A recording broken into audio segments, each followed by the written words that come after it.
Hi, my name is Danielle Ruggieri, and I did my final project on gender and the brain. Gender versus sex. I decided to put the definitions of gender and sex just to clarify everything that we're talking about. Gender, either the male or female division of species, especially separate from social and cultural behaviors. Gender is the range of characteristics pertaining to and disconcerting between masculinity and femininity. Sex is based on biological factors such as sex chromosomes and gonads. Gender identity. Gender identity is someone's personal sense of their own gender. Your gender identity can align with your sex or it can differ. Depending on the person, they can be transgender or whatever else they wish to identify. And I provided a photo of all of the different genders. The sex differences on the brain. To have it simply put, there is no difference between men and women based on sex alone. To suggest otherwise is neurofoolishness, as quote from the wonderful Gina Rippon.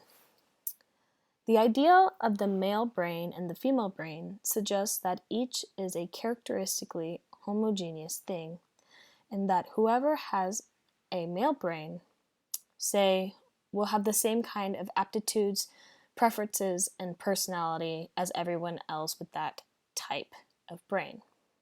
We now know that that is actually not the case. We are at the point where we need to say, forget the male and female brain. It's a distraction. It's inaccurate. It's actually possibly harmful.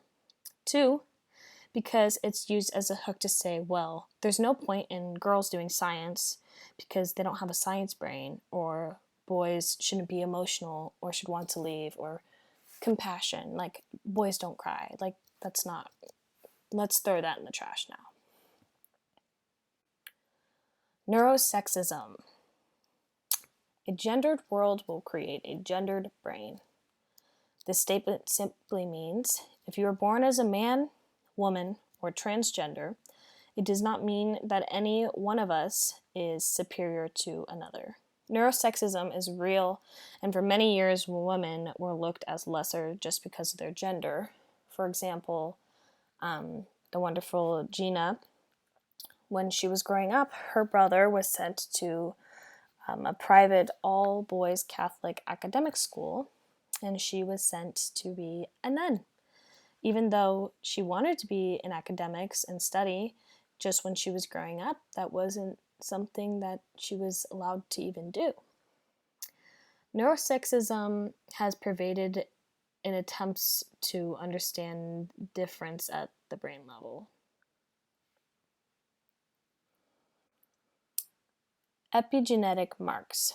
Society's stigmas and gender roles expectations actually have altered the brain at a cellular level.